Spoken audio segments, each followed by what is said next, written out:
Hey guys, Derek here. And in the last couple weeks, we've seen Alan Stone on American Idol twice. And I wanted to share some lessons from his own journey as a creative and as a musician and how that could apply to you. And so, how did he get there? Where did it all start? Well, actually, the journey starts right here in this studio because my friend Brandon B. and I found Alan on MySpace back in 2004 when he was 18 years old. And we messaged him and said, "Hey, man, we want to make your first EP." And so we did it here, right here in the studio. And then that EP landed his first management deal that ultimately put him on the journey that he's on today. And anyway, so as I talked in my first video, the importance of having patrons, and I was one of the first patrons really for Alan to be putting money into his career.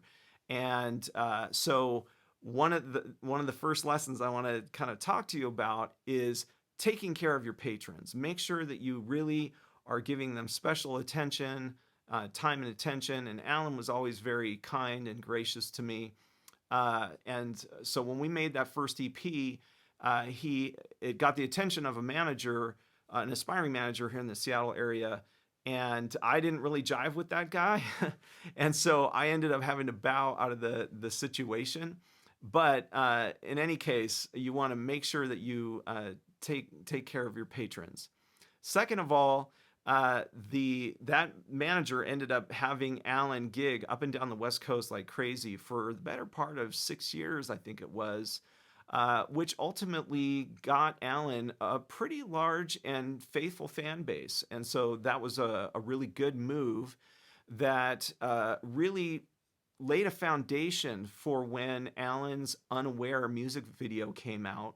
They shot that video for $350, literally in Alan's mom's living room, which was the original YouTube title, and then that was able to allow a fan to get Alan booked on the Conan O'Brien show. And I remember watching that his Twitter feed that night when he was on the Conan O'Brien show. You can watch that on YouTube to this day. And his Twitter feed just started exploding because people were like, "Where did this guy come from? This is amazing." And anyway, so having that real fan base, nobody can rob you of that. So a lot of people want to say, go after tastemakers, go after playlist or radio people. Well, the fact is, they'll get on board when the time comes.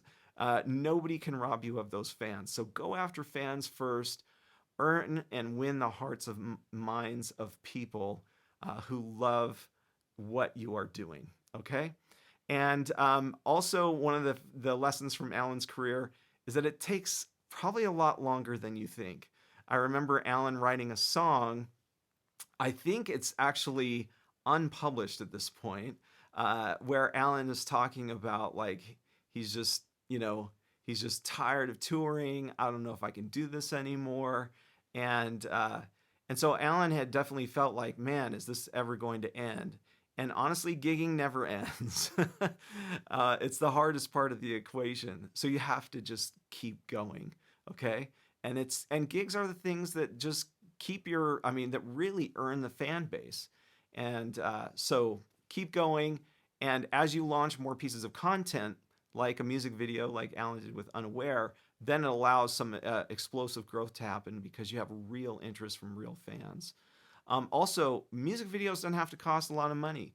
So that music video was just capturing a really fantastic performance of Alan and captured kind of the essence of what he was about. And sometimes simplicity and lack of funds can really focus the effort on what's important. So music videos don't have to cost a lot of money. And so then how did Alan end up on the stage on American Idol? Well, first of all, it was a love of his music, again, because of his fan base. And he's respected as an artist from other artists, which is, I think, important as well. But then also, major labels are able to put you on platforms that a lot of people don't have access to. And so that's one thing that you have to consider if you ever reach that point in your career and have that opportunity is you can be famous, but it also doesn't mean that it can lead to a great deal either. Now, I don't know the specifics of Alan's deal with Capitol Records, so I don't want to make any commentary there. But as an independent, you have a ton of control. You can really decide where and when you want to go and do things. And but are you going to end up on American Idol as an indie? Probably not, because you have to have the muscle of another major media company to get on a show like that. And it's kind of interesting too, because now they're using Alan's appearance as a marketing tool for his new album. And so that's not a coincidence either. So it's all part of a grand strategy. And that's just being wise in how you market music. Anyway, so there's some lessons for you from Alan Stone's career. I hope you find this helpful.